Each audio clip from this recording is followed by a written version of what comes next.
নমস্কাৰ ND24 চাই থকাৰ বাবে আপোনাক ধন্যবাদ মই ৰাজদীপ বাইলুং বৰুৱা আজি আমি এটা বিশেষ বিষয় পৰ্যবেক্ষণৰ বাবে লৈছো সমগ্ৰ বিশ্বজুৰি এতিয়া আশাৰ সঞ্চাৰ হৈছে কাৰণ ঔষধৰ আৱিষ্কাৰ আৰু লগতে পৰাভূত হ'ব কেন্সাৰ এনে ধৰণৰ এটা চিন্তা প্ৰত্যেকগৰাকী বিশ্বৰ নাগৰিকৰ মুখে মুখে মনে মনে কাৰণ আপোনালোকে ইতিমধ্যে গম পাইছে যে অতি শেহতীয়াকৈ নিউয়ৰ্কত ৰেক্টেল কেন্সাৰত আক্ৰান্ত 12 গৰাকীকৈ ৰোগীৰ ক্ষেত্ৰত বিগত 6টা মাহে প্ৰয়োগ কৰা ঔষধে কাম দিছে আৰু তেওঁলোকে আৰোগ্য লাভ কৰিছে এক প্ৰকাৰে যদি কওঁ প্ৰথমটো এনে ঐতিহাসিক প্ৰয়োগ বা সম্পৰীক্ষণ যাৰ জৰিয়তে 100% কেন্সাৰ ৰোগ নিৰ্মূল হৈছে গতিকে এই বিষয়টোক লৈ বিভিন্নজনে বিভিন্ন ধৰণৰ মতামত যদিও বা আগবঢ়াইছে আমাৰ কথা হ'ল যে চিকিৎসা বিজ্ঞানত এই যি চমকপ্ৰদ সাফল্য এই বিষয়টোক লৈ চিকিৎসকসকলে কি ভাবে বিশ্বৰ বাকি প্ৰান্তৰ চিকিৎসকসকলৰ লগতে অসমৰ যিসকল বিশেষজ্ঞ চিকিৎসক আছে তেওঁলোকে কি ভাবে কাৰণ আমাৰ ৰাজ্যখনত আমি জানো যে প্ৰত্যেক বছৰে যদি ICMRৰ তথ্য অনুসৰিও আমি কথাখিনি আপোনালোকক জনাও যে প্ৰত্যেক বছৰে প্ৰায় ৩৩,০০০ লোক এয়া হ'ল চৰকাৰী তথ্য অনুসৰি আৰু অসমৰ বাহিৰত গৈ কোনোবাই যদি চিকিৎসা ইত্যাদি কৰোৱাইছে বা ধৰা পৰিছে সেই পৰিসংখ্যা যদি আমি ইয়াত যোগ দিওঁ প্ৰায় 40 লাখ লোক প্ৰত্যেক 40,000 লোক ক্ষমা কৰিব প্ৰত্যেক বছৰে ৰাজ্যখনত আক্ৰান্ত হয় এনে ধৰণৰ তথ্য কেতবোৰ আছে তাৰ সমান্তৰালকৈ বিশ্বত যি প্ৰত্যেক 6 গৰাকী লোকৰ যেতিয়া মৃত্যু হয় তাৰ ভিতৰত এগৰাকী কৰ্কট ৰোগী থাকে 2020 চনত হুৰ তথ্য অনুসৰি WHOৰ তথ্য অনুসৰি এই কথাও আমি উল্লেখ কৰিব লাগিব যে প্ৰায় 1 কোটি লোকৰ কৰ্কট ৰোগত মৃত্যু হৈছে সমগ্ৰ বিশ্বজুৰি গতিকে এয়া এটা অতিমাৰীতকৈ কম নহয় কিন্তু আমি এই কথাবোৰ পৰ্যালোচনা খুব কমকৈ কৰোঁ আজি আমি বিতংভাৱে এই কাৰণে কথা পতাৰ সুযোগ লাভ কৰিছোঁ কাৰণ বিশ্বত এতিয়া কৰ্কট ৰোগৰ ঔষধ উদ্ভাৱন হৈছে ইয়াৰ প্ৰয়োগ সফল হৈছে আৰু বাকি যিসমূহ প্ৰকাৰ আছে কৰ্কট ৰোগৰ হাওঁফাওঁৰ হওক স্তনৰ হওক এইসমূহৰ ক্ষেত্ৰত গৱেষণা কি পৰ্যায়ত আছে এই কথাখিনিও আমি সমান্তৰালকৈ জনাৰ প্ৰয়াস কৰিম নে এই যি নতুন যিটো ঔষধ যাৰ প্ৰয়োগৰ জৰিয়তে ৰেক্টেল কেন্সাৰ বা মলাশয় বা মলদ্বাৰৰ কৰ্কট ৰোগ নিৰ্মূল হৈছে গতিকে আমি ডষ্ট্ৰালিমেবৰ জৰিয়তে বাকি যিসমূহ কৰ্কট ৰোগ আছে বা ইয়াৰ যিসমূহ প্ৰকাৰ আছে সেই আৰোগ্য কৰিব পাৰিমনে বা আৰোগ্য হ'বনে ৰোগীসকল সেই সন্দৰ্ভত বিতংকৈ কিছু কথা পতাৰ প্ৰয়াস কৰিছোঁ কাৰণ আজি অসম আৰু উত্তৰ পূৰ্বাঞ্চলত যি ভয়াৱহ হাৰত আমি দেখিছোঁ বৃদ্ধি পাইছে কৰ্কট ৰোগীৰ সংখ্যা উদ্বিগ্নতাৰ অন্যতম কাৰণ হৈ পৰিছে উদ্বেগৰ কাৰণ হৈ পৰিছে আৰু চিন্তাৰ কাৰণ হৈ পৰিছে এই বিষয়টো সন্দৰ্ভত আমি ব্যাপকভাৱে আমি সজাগতা অনাৰ প্ৰয়োজন আছে সেয়াও সঁচা আমি কৰিছোঁ তেনেধৰণৰ বহু অনুষ্ঠান কিন্তু আজি এই সাফল্য সন্দৰ্ভত সাফল্যৰ খতিয়ান আমি ল'বলৈ যত্ন কৰিম আমাৰ মাজত আমাৰ সৌভাগ্য যে কেইবাগৰাকীও বিশেষজ্ঞ চিকিৎসক আজি উপস্থিত আছে আমাৰ মাজত উপস্থিত আছে পদ্মশ্ৰী প্ৰাপক ডক্টৰ ৰবি কান্নান ডাঙৰীয়া মই আপোনাক স্বাগতম জনাইছোঁ তেখেত যিহেতু Cachar cancer hospital and research চেণ্টাৰৰো সঞ্চালক গতিকে তেখেত আজি আমাৰ মাজত উপস্থিত আছে কৰ্কট ৰোগৰ অন্যতম এগৰাকী বিশেষজ্ঞ চিকিৎসক অংক সাৰ্জন ডক্টৰ যদুনাথ বুঢ়াগোহাঁই আমাৰ মাজত উপস্থিত আছে মই আপোনাক স্বাগতম জনাইছোঁ আমাৰ মাজত আন এগৰাকী গাইনকলজিকেল অংক সাৰ্জন আমাৰ মাজত উপস্থিত আছে তেখেত হ'ল পংকজ ডেকা ডাঙৰীয়া মই স্বাগতম জনাইছোঁ আৰু হেমাটলজিৰ যিহেতু আমাৰ মাজত আছে কৰ্কট ৰোগ বিশেষজ্ঞ ডক্টৰ আসিফ ইকবাল মই আপোনাকো স্বাগতম জনাইছোঁ আমাৰ সৈতে কিছু সময়ৰ পাছতে লখিমপুৰৰ পৰা লখিমপুৰ চিকিৎসা মহাবিদ্যালয় হাস্পাতালৰ অন্যতম এগৰাকী সহযোগী অধ্যাপক তথা কৰ্কট ৰোগৰ গৱেষক ডক্টৰ গায়ত্ৰী গগৈ সংযুক্ত হ'ব তেখেত অহাৰ লগে লগে তেখেতৰ কাষলৈ যাম গতিকে প্ৰথম মই আহিব খুজিছোঁ জ্যেষ্ঠ চিকিৎসকগৰাকীৰ কাষলৈ ডক্টৰ ৰবি কান্নান ডাঙৰীয়া তেখেত আমাৰ মাজত আছে आपसे ये पूछना चाहेंगे कि अभी जो प्रयोग जो हुआ है जो इसमें सफलता सामने आया है आपको क्या लगता है आने वाले दिनों में ये कैंसर के ऊपर अपना जीत हासिल कर पाएगा ये जो दवाई है एक स्पेसिफिक कैंसर रेक्टल कैंसर के ऊपर प्रयोग किया है जी उसमें भी एक स्पेसिफिक निशान होना चाहिए जिसको हम मिसमैच रिपेयर बोलते हैं जी ये अगर टेस्ट करने से उस कैंसर में ये पाया गया केवल उस स्थिति में लाभ हुआ है एंड सारे रेक्टल कैंसर में अबाउट 5% 6% लोगों को ये होता है. ज़्यादातर रेक्टल कैंसर पेशेंट्स को इससे लाभ नहीं होगा. पर कैंसर के अगेंस्ट विक्ट्री पाने के लिए हर एक छोटा कामयाबी भी इम्पॉर्टेंट है. सो बाकी कैंसर्स में काम आएगा क्या, ये तो समय बताएगा. इसमें कोई डेटा नहीं है. जो 10-12 पेशेंट्स में टेस्ट हुआ है वो सब MMR डेफिशिएंट लोग हैं. उन लोगों के लिए ये बेनिफिशियल हुआ है. ये सब ऐसे कैंसर्स हैं जो फैला हुआ नहीं है. स्टेज 2 स्टेज 3 कैंसर्स हैं जी. स्टेज 4 कैंसर में जो इसके पहले ट्रायल हुआ उसके बेसिस पे ही ये स्टडी हुआ जी. उसमें 50% लोगों को लाभ हुआ है जो स्टेज 4 कैंसर है. सो ये जो अभी जो डेटा है ये 6 महीने तक का फॉलोअप हुआ है. ट्रीटमेंट ख़त्म होने के बाद 6 महीने से 2 साल तक लोगों को फॉलोअप किया है. 3 महीने में, 3 साल में, 4 साल में, 5 साल में दोबारा होगा क्या ये मालूम नहीं. ये सब सवाल का अभी जवाब नहीं है. टाइम बताएगा. আমি যিটো কথা তেখেতে ইতিমধ্যে উল্লেখ কৰিছে এইটো একেবাৰে প্ৰাৰম্ভিক এটা প্ৰয়োগ আৰু তাৰ লগতে কৈছে যে ইয়াৰ পূৰ্বে যে ষ্টেজ 3 বা ষ্টেজ 4ত কাৰণ এইটো ষ্টেজ 2 পৰ্যন্ত আছিল আৰু যিসকল ধৰা পৰিছিল তেওঁলোকৰ কৰ্কট ৰোগ সমূলি বিয়পি পৰা নাছিল আৰু সেইসকলৰ ভিতৰত এতিয়া এই 12 গৰাকী তেওঁলোকে 100% আৰোগ্য লাভৰ এইটো এটা অবজাৰভেশ্যন বা পৰ্যবেক্ষণত এতিয়ালৈ আছে আৰু তেওঁলোকে 100% আৰোগ্য লাভৰ তথ্যটো ইতিমধ্যে যদিও বা সদৰি কৰা হৈছে ষ্টেজ 3 আৰু 4ৰ ক্ষেত্ৰত একেই যদি ৰেক্টেল কেঞ্চাৰৰ কথা কওঁ তাত 50% তেওঁলোকে সাফল্য অৰ্জন কৰিছিল আৰু এইটো তাৰে এটা ধাৰাবাহিক প্ৰক্ৰিয়া. গতিকে আপোনালোকে কথাখিনি নিশ্চয় বুজি পাইছে. কিন্তু কথা হৈছে যে আমি এতিয়া যিহেতু এই দিশটোক লৈ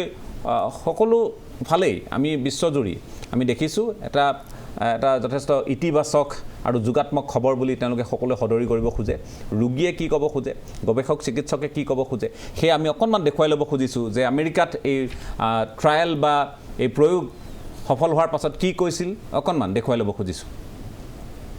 I did called my mom. Yeah, we both cried. It was life changing. Doctor told me like there is no more tumor. It's a miracle. The first thing I did called my mom. Yeah, we both cried. It was life changing. Doctor told me like there is no more tumor. It's a miracle. It's absolutely কি যে আছিল আপোনালোকে দেখিছে.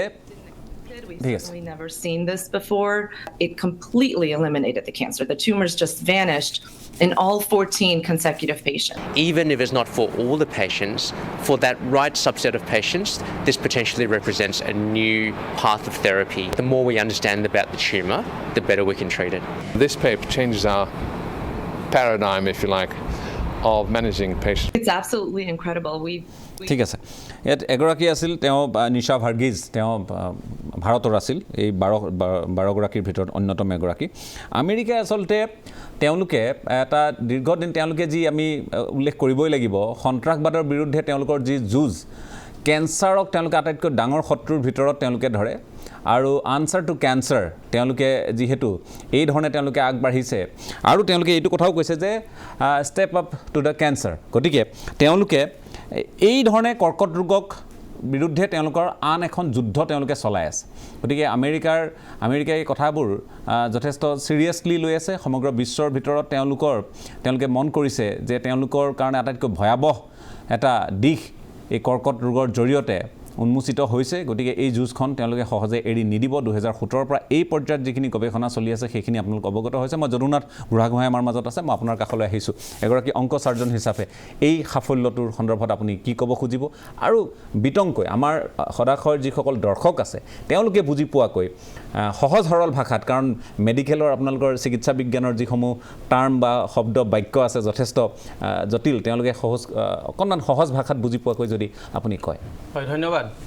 প্ৰথম কথা হ'ল এই যিখিনি লোক ভাল হৈছে বুলি কৈছে, কিয়ৰ হৈছে বুলি কৈছে, আগৰ ট্ৰিটমেণ্টতো তেওঁলোক কিয়ৰ হয়.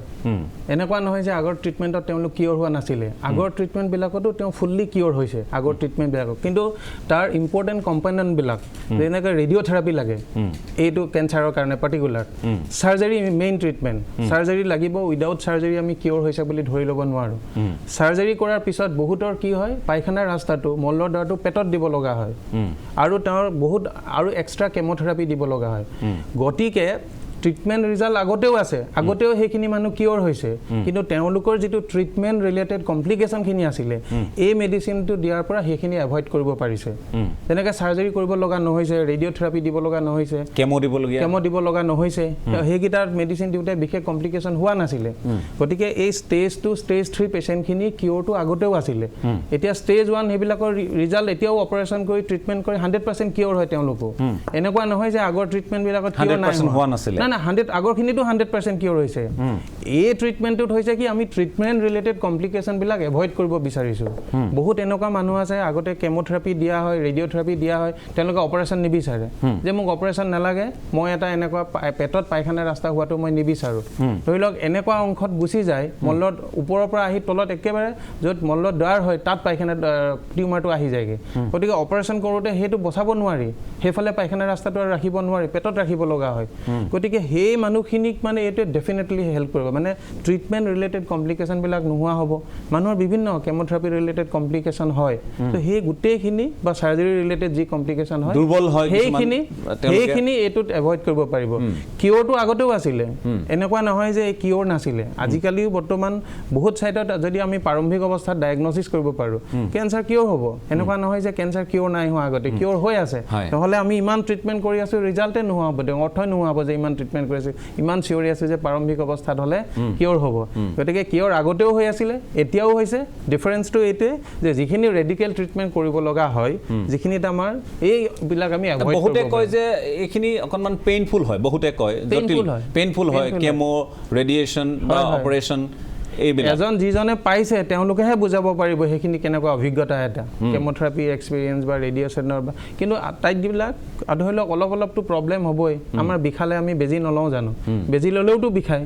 আল্টিমেটলি গতিকে এটা ভাল ৰিজাল্টৰ কাৰণে আমি সেইখিনি সহ্য কৰোঁ কিন্তু যদি আমি এটা কোৱালিটি ট্ৰিটমেণ্ট দিব পাৰি ৰিজাল্টটো যদি একে থাকে তেতিয়াহ'লে সেই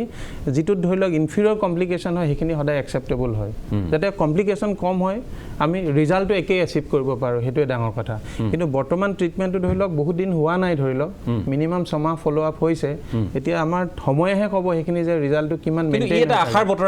বতৰা কঢ়িয়াই আনিছে বহুতে বিচাৰে যে মই অপাৰেশ্যনটো নকৰাওঁ বা বহুতে বিচাৰে মোক এই পায়খানা ৰাস্তা পেটত নালাগে কলষ্টমি নালাগে গতিকে সেইবিলাক হয়তো আমি এভইড কৰিব পৰা যাব এই পাৰ্টিকুলাৰ গ্ৰুপ অফ পেচেণ্টৰ মানে তেওঁলোকে সেইটোৱে কৈছে যে তেওঁলোকে টিউমাৰ তেওঁলোকে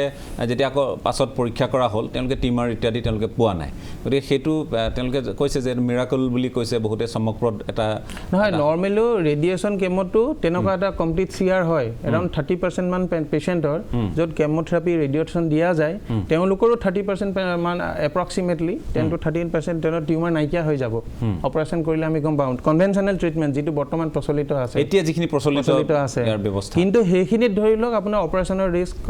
ৰেডিঅ'থেৰাপি ৰিস্ক কেমোথেৰাপি ৰিস্ক সেইবিলাক চববিলাক কমপ্লিকেশ্যন অলপ সবেই নহয় দুই এজনৰ হ'ব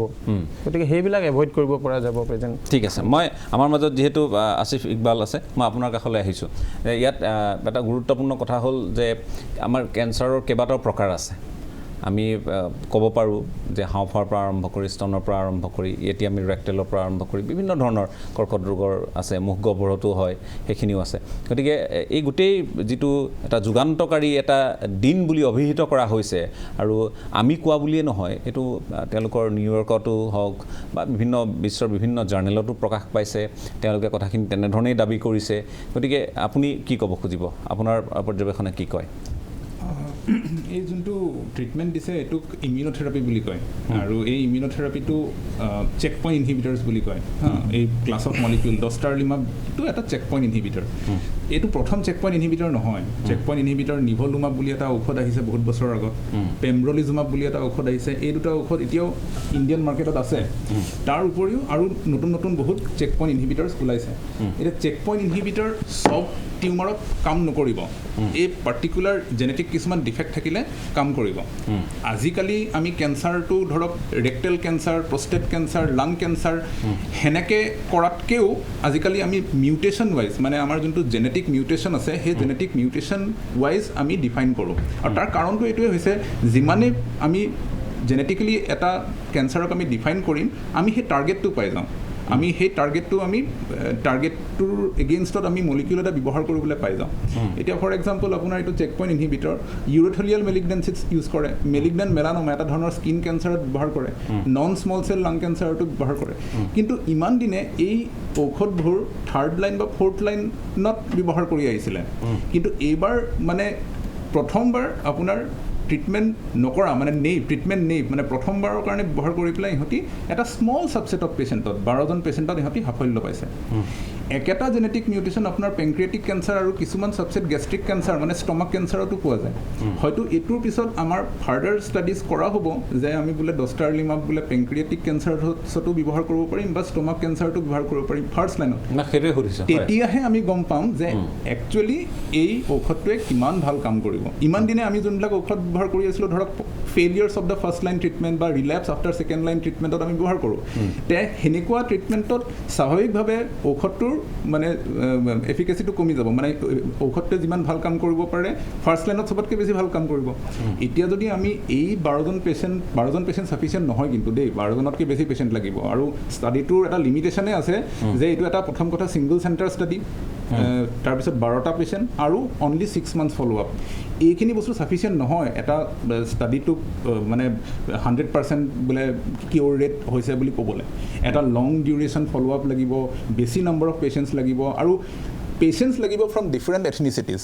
অকল বোলে এটা ৰেচিয়েল গ্ৰুপৰ হ'লেও নহ'ব বিভিন্ন ধৰণৰ মাল্টি চেণ্টাৰ গোটেই গ্ল'বেলি যেতিয়া ষ্টাডিটো কৰা হ'ব তেতিয়াহে গম পাম যে ফাৰ্ষ্ট লাইনত ডষ্টাৰলিমাব ব্যৱহাৰ কৰিলে এই মিছমেচ ৰেপিয়াৰ জিন ডিফেক্ট ৰেক্টেল কেঞ্চাৰত কিমান ভাল কাম কৰে আৰু তেতিয়াহে আমি গম পাম যে এইটো ঔষধ কি পেংক্ৰিয়াছ কেঞ্চাৰটো ব্যৱহাৰ কৰিব পাৰি MMR ডিফিচিয়েণ্ট কি গেষ্ট্ৰিক কেঞ্চাৰটো ব্যৱহাৰ কৰিব পাৰি অন্য ধৰণৰ কেঞ্চাৰত য'ত আপোনাৰ এনেকুৱা ধৰণৰ জেনেটিক মিউটেশ্যন থাকে ব্যৱহাৰ কৰিব পাৰি নে নোৱাৰি ঠিক আছে মই আকৌ আহিম আপোনালোকৰ কাষলৈ আমি প্ৰাৰম্ভিক পৰ্যায়ত কথাখিনি পাতিছোঁ মই পংকজ ডেকা আপোনাৰ কাষলৈ আহিছোঁ আপুনি কেনেধৰণে ভাবে কথাখিনি হয় এটাতো ক'ব লাগিব যে এটা আশাৰ প্ৰসাৰ এটা আহিছে যে ছাৰে কোৱা নিচিনাকৈ কেঞ্চাৰ এটা সৰু বিজয় এটাও আমি সেইটো বিজয় বুলি ক'ব লাগিব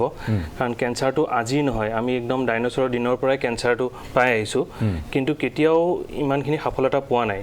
কিন্তু হয় যে গোটেই ষ্টাডিটোৰ কিছুমান লিমিটেশ্যন আছে আমি কেৱল 12জন পেচেণ্টৰ ওপৰত কৰিছোঁ অকল এটা চেণ্টাৰ মাল্টি চেণ্টাৰ হ'ব লাগিব আৰু ছেকেণ্ড কথা হ'ল যে যোনটো মিছমেচ ৰিপেয়াৰ যোনটো জেনেটিক ডেফিচিয়েঞ্চি থাকিব লাগিব সেই পেচেণ্টখিনিৰ ওপৰতহে ট্ৰায়েল কৰিছে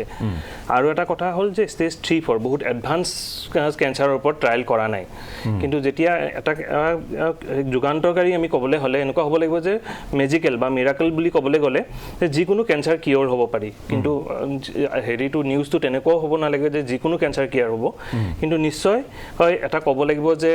কেঞ্চাৰৰ ওপৰত এটা সৰু ষ্টেপ হ'লেও আমি বিজয়ৰ পিনে দিছোঁ কিন্তু কিছুমান অন্য কেঞ্চাৰত যেনেকৈ গেষ্ট্ৰিক কেঞ্চাৰ পেংক্ৰিয়াটিক হওক বা আমি যোনটো প্ৰষ্টেট কেঞ্চাৰ আৰু এইটো ড্ৰাগ এণ্ডোমেট্ৰিয়েল কেঞ্চাৰৰ ওপৰতো ট্ৰায়েল হৈছে সেইখিনিতো অলপ ৰিজাল্ট পোৱা গৈছে গতিকে নিশ্চয় মলিকুলটোৰ কিছুমান পটেঞ্চিয়েল আছে গতিকে আৰু ইমিউনোথেৰাপি এজ এ হ'ল যদি আমি ভালকৈ ইউজ কৰিব পাৰোঁ ইমিউনোথেৰাপি নিশ্চয় কেঞ্চাৰৰ ওপৰত আমি আৰু অলপ সফলতা লাভ কৰিব পাৰিম ঠিক আছে আমি কিন্তু এটা কথা ঠিক যে আমি আজি কথা পাতোঁতে আমি কৈছোঁ যে কৰ্কট ৰোগ আমি অতি শেহতীয়াকৈ আমি যেতিয়া পেণ্ডেমিক দেখিলোঁ বা অতিমাৰী যেতিয়া দেখিলোঁ ক'ভিডৰ সময়ছোৱাত আমি ক'ভিডক লৈ ইমান বেছি ব্যস্ত হ'লোঁ হয় পৰিৱেশেই তেনেকুৱা হৈছিল বহু লাখ লাখ মানুহে প্ৰাণ হেৰুৱালে বহু লোক আক্ৰান্ত হ'ল আৰু গোটেই বিশ্বজুৰি এটা লকডাউন এটা হ'ল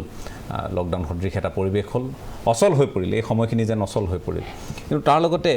আমি দেখিছোঁ যে ইয়াৰ যদি পৰিসংখ্যাটো চাওঁ 2020ৰ যিটো WHO তথ্য সেই তথ্যটো যথেষ্ট উদ্বেগজনক যে কৰ্কট ৰোগত মানুহ আৰোগ্য লাভ কৰা আমি দেখিছোঁ সাৰ্ভাইভাৰ আমি দেখিছোঁ আৰোগ্যও লাভ কৰে কিন্তু কথা হ'ল যে ইয়াৰ কাৰণে মানসিকভাৱে যথেষ্ট তেওঁ শক্তিশালী হ'ব লাগিব দৃঢ় হ'ব লাগিব চিকিৎসকৰ পৰামৰ্শ আৰু লগতে তেওঁ নিজেও মন বান্ধিব লাগিব যে মই আৰোগ্য হ'ম কিছু ক্ষেত্ৰত তেওঁলোকে প্ৰাৰম্ভিক পৰ্যায়ত যদি চিকিৎসকৰ কাষ চাপিবলৈ সক্ষম হয় সেইখিনি এটা তেওঁলোকক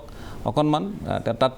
অকণমান নহয় ভাল সুযোগ এটাই থাকে যিটো আপুনিও উল্লেখ কৰিছে যে প্ৰাৰম্ভিক পৰ্যায়ত পালে তেওঁলোকৰ কাৰণে ভাল কিন্তু কথাটো হ'ল যে যেতিয়া সময় গৈ থাকিব আৰু পলমকৈ ধৰা পৰে তেতিয়া কিছু প্ৰত্যাহ্বান আহে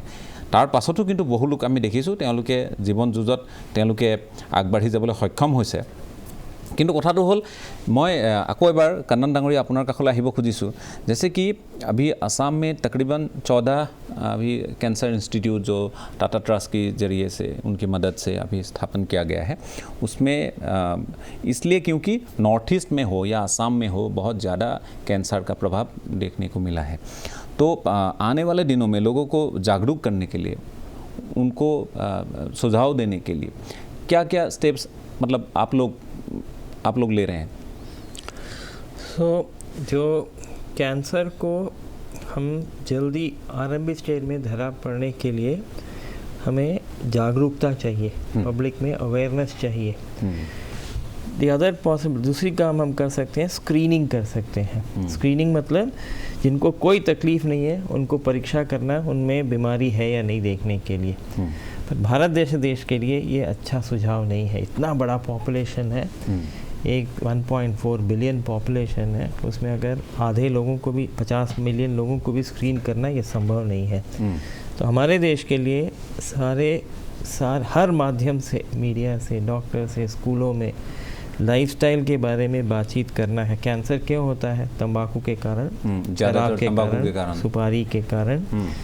कुछ इन्फेक्शंस के कारण, हमारा डाइट और एक्सरसाइज, फिजिकली कितना एक्टिव है,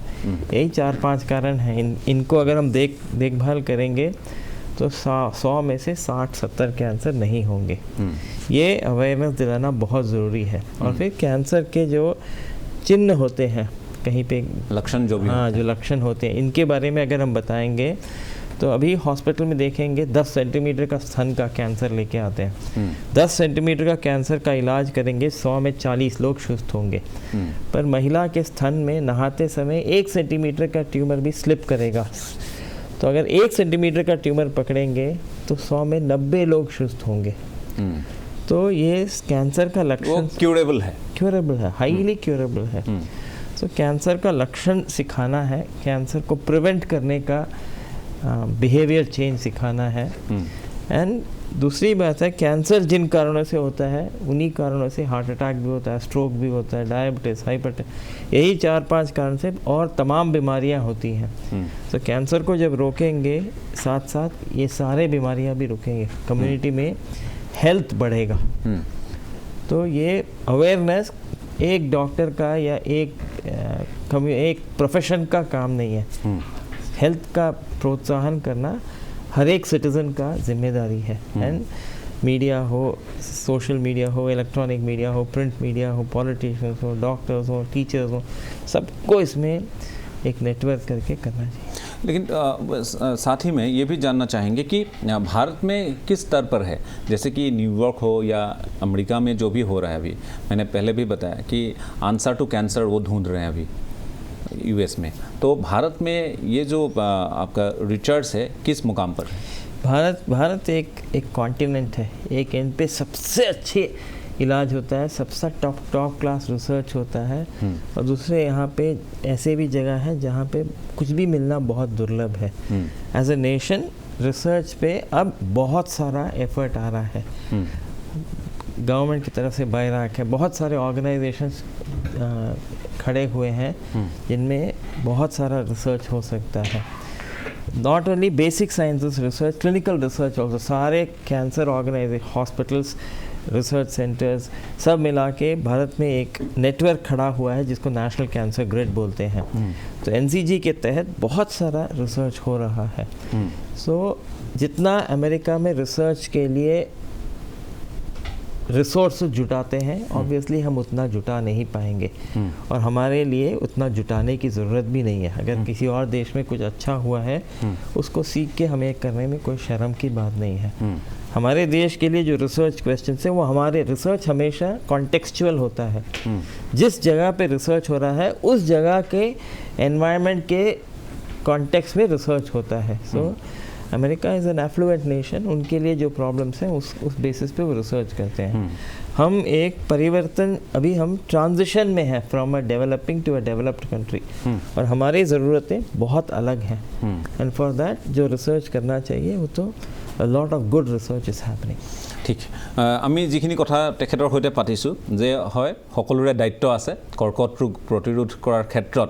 আমি কিছু সজাগতা আমি ল'বই লাগিব সজাগতাৰ গত্যন্তৰ নাই যিটো কথা তেখেতে উল্লেখ কৰিছে যে আমাৰ মহিলাসকলে যেতিয়া তেওঁলোকে স্নান কৰে তেতিয়াও তেওঁলোকে অন্তত এটা অনুভৱ তেওঁলোকে কৰিবলৈ কি ধৰণে তেওঁলোকে শিকিব লাগিব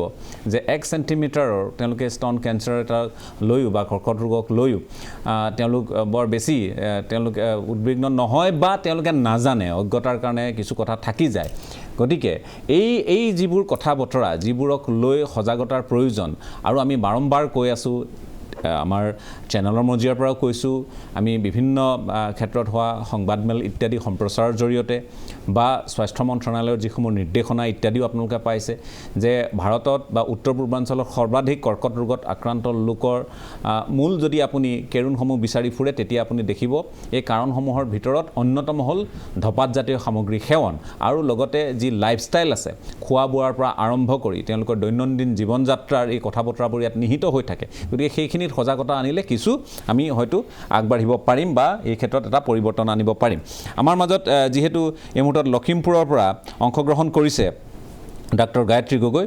লখিমপুৰ চিকিৎসা মহাবিদ্যালয়ৰ সহযোগী অধ্যাপক তথা কেঞ্চাৰৰ অন্যতম এগৰাকী গৱেষক দীৰ্ঘদিন ধৰি তেখেতে সেৱা আগবঢ়াইছে এই ক্ষেত্ৰখনলৈ মই আপোনাৰ কাষলৈ আহিছোঁ এই যি উদ্ভাৱন আমি 100% সাফল্যৰ কথাটো যিহেতু উল্লেখ কৰিছোঁ যদিও বা একেবাৰে এইটো প্ৰাৰম্ভিক পৰ্যায়ত কথা বতৰাবোৰ আপোনাৰ দৃষ্টিত এই প্ৰয়োগ আৰু এই সম্পৰীক্ষণ বা এই সাফল্য কেনেধৰণে ব্যাখ্যা কৰিব ই খুবেই আশাব্যঞ্জক আৰু সকলোকে উৎফুল্লিত কৰিছে বাকীবিলাক যি গৱেষণা কেঞ্চাৰৰ গৱেষণাক যদি আমি পৃথককৈ থওঁ স্বাস্থ্যৰ ক্ষেত্ৰত বা অন্যান্য ক্ষেত্ৰত যি গৱেষণা হৈছে সেই গৱেষণাসমূহ যি দ্ৰুতগতিত আগবাঢ়িছে বা সাফল্যতাৰ মুখ দেখিছে কিন্তু কেঞ্চাৰৰ গৱেষণাৰ ক্ষেত্ৰত 1947 চনৰ পৰা যি আৰম্ভ হৈছিলে তাৰ আগতে হৈছিলে যদিও কেমোথেৰাপি জাতীয় দৰৱ প্ৰথম তেতিয়া আৰম্ভ হৈছিলে গতিকে হেতু ক্ষেত্ৰত দেখা গ'ল যে যোৱা 100টা বছৰে আহিছে সাফল্য আহিছে কিন্তু সেইখিনি বহু পৰীক্ষা নিৰীক্ষা হৈছে যদিও কিন্তু ইমান দ্ৰুতগতিত হোৱা নাছিলে ইয়াৰ আগতে এনে ধৰণৰ আমি যদি ইতিহাসৰ পাতত চাওঁ তেতিয়া দেখিম যে 1980 চনত ডক্টৰ স্লেমন তেওঁ জেনেনটেক বুলি এটা কোম্পানী আমেৰিকাৰ তেতিয়া এটা বিশেষ ধৰণৰ ব্ৰেষ্ট কেঞ্চাৰ তাৰ এতিয়া যেনেকৈ এইটো কোৱা হৈছে যে মিছমেটছ ৰিপেয়াৰ জিনৰ ডেফিচিয়েঞ্চি থকা এটা বিশেষ কেটেগৰীহে যে ৰেক্টেল কেঞ্চাৰৰ গোটেইখিনি ৰোগীক আচলতে সম্পৰীক্ষণ কৰা হোৱা নাছিলে এটা বিশেষ কেটেগৰী যিটো 15% মানুহৰ ৰোগীৰ ৰেক্টেল কেঞ্চাৰ ৰোগীৰ মাজত পোৱা যায় গতিকে সেই ক্ষেত্ৰত সফলতা দেখিছিলে ঠিক তেনেধৰণে ইয়াৰ আগতে 1980 চনত এটা ট্ৰান্সটুজুমেব বুলি দৰৱ আছে কেঞ্চাৰৰ এতিয়াও তাৰ ব্যৱহাৰ হৈ আছে আৰু তাৰ লগতে আৰু একে শাৰীৰ অন্যান্য দৰৱো প্ৰস্তুত হৈছিলে সেইটো এটা খুব আশাব্যঞ্জক খবৰ আছিলে কেমোথেৰাপিৰ বাদেও নতুন যি কেঞ্চাৰৰ দৰৱ ওলাইছে যিটো কেমোথেৰাপি নহয় কিছু তাৰ ডিফাৰেন্স আছে ইতিমধ্যে বিশেষজ্ঞসকলে নিশ্চয় এই ক্ষেত্ৰত কথা পাতিছে গতিকে ক'ব পাৰি হয় বহু আশাব্যঞ্জক আৰু এই কথাটোৱে এতিয়া প্ৰমাণ কৰিছে যে এতিয়া যেনেকৈ ব্ৰেষ্ট কেঞ্চাৰত বহুতকেইটা কেটেগৰী আছে বেলেগ ধৰণৰ দৰৱৰ প্ৰয়োজন হয় তেতিয়াহে মানুহ সফল হয় তাৰ বাবে তেওঁলোকৰ কি জেনেটিক অল্টাৰেশ্যন হৈছে কোষৰ ভিতৰত থকা জিনৰ কি পৰিৱৰ্তন হৈছে সেইটো আচলতে পৰীক্ষা কৰিহে তাৰ বাবে বিশেষ দৰৱৰ প্ৰয়োগ কৰা হয় ঠিক এনেধৰণে এতিয়া ভৱিষ্যতৰ দিনত যদি এই কথাটো চাব লগা হয় এতিয়া এইটো দেখা গৈছে যে আপুনি স্পেচিফিক কুৱেশ্যনটো সোধাৰ কাৰণে কৈছোঁ যদিও প্ৰায়ৰিটিজ আৰু বহুত আছে প্ৰেচিছন অংকলজি এণ্ড পাৰ্চনেলাইজ মেডিচিন যে প্ৰত্যেকজন মানুহৰ তেওঁ যি ধৰণৰ টিউমাৰ হৈছে তেওঁ যি ধৰণৰ অল্টাৰেশ্যন হৈছে সেই বেচিছত যদি চিকিৎসা দিয়া হয় সেইটো যদি আমি কৰাটো সম্ভৱ কৰিব পাৰোঁ তেতিয়াহ'লে কেঞ্চাৰৰ যি চিকিৎসা সেইটো নিৰাময় কৰিব পৰা এটা পৰ্যায়লৈ গৈ আছে বুলি ক'ব পাৰি ঠিক আছে প্ৰাৰম্ভিকভাৱে আপুনি এইখিনি কথা ক'লে মই আকৌ বাকীসকলৰ কাষলৈ যাম কিন্তু তাৰ পূৰ্বে এটা চমু বাণিজ্যিক বিৰতি লৈ লৈছোঁ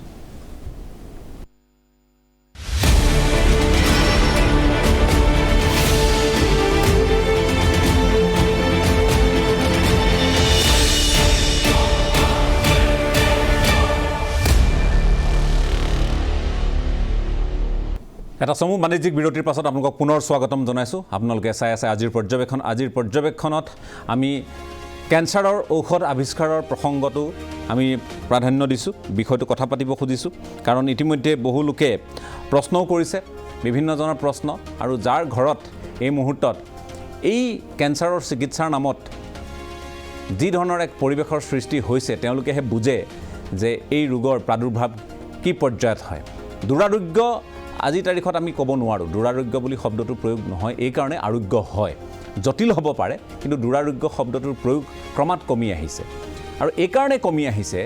যে বিভিন্ন গৱেষণা হৈছে চিকিৎসকসকল অহৰহ লাগি আছে বিজ্ঞানীসকল লাগি আছে আৰু যাৰ বাবে এটা দীঘলীয়া সময় নিশ্চয় প্ৰয়োজন হৈছে গতিকে প্ৰাৰম্ভিক অৱস্থাত কৰ্কট ৰোগ ধৰা পৰিলে আপোনালোকেও জানে যে সেইখিনি নিৰ্মূল কৰাটো সম্ভৱ হয় আৰোগ্য লাভ কৰাটো সম্ভৱ হয় গতিকে এনেধৰণৰ বহু কথা বতৰা আছে তাৰ মাজত আমি ডষ্টাৰলিমেবৰ যিটো সাফল্য সেইখিনিক লৈ হয় উৎফুল্লিত বহু লোক হৈছে যিসকল আৰোগ্য হৈছে তেওঁলোকৰ ভাষ্য আপোনালোকে শুনিছে এগৰাকী ভাৰতীয় তাত মহিলাও আছে নিশা ভাৰ্গিজ বুলি তেখেতেও নিজৰ মত প্ৰকাশ কৰিছে আৰু উৎফুল্লিত হৈছে কিন্তু কথাটো হ'ল এই আৰম্ভণিয়ে আমাক অনাগত ভৱিষ্যতৰ বাবে কেনে পথ দেখুৱাব আৰু এআই প্ৰথম ঔষধ নহয় আপোনালোকেও গম পাইছে কিন্তু 100% নিৰ্মূল হোৱা আৰু বিশেষ ৰেক্টেল কেঞ্চাৰত ইয়াৰ প্ৰয়োগে সাফল্য যিহেতু এটা সাফল্য নিৰ্ণয় কৰিছে গতিকে কথাখিনি আমি পাতিবলগীয়া হৈছে গতিকে আমাৰ মাজত বিশেষজ্ঞ চিকিৎসকসকল আছে যদুনাথ বুঢ়াগোহাঁই মই আকৌ আপোনাৰ কাষলৈ আহিছোঁ স্বাভাৱিকভাৱে আপোনালোকেও পাইছে আজি লাখ লাখ মানুহ আক্ৰান্ত হৈছে অসম উত্তৰ পূৰ্বাঞ্চলৰ পৰিসংখ্যা আৰু বিপদজনক আমি যিহেতু বহুত লোকে আমাৰ খাদ্যাভ্যাসৰ কথা আছে ইয়াত আমাৰ ইয়াত কিছু বদ অভ্যাসৰ কথা আছে আমাৰ লাইফষ্টাইলৰ কথা ইয়াত নিহিত হৈ আছে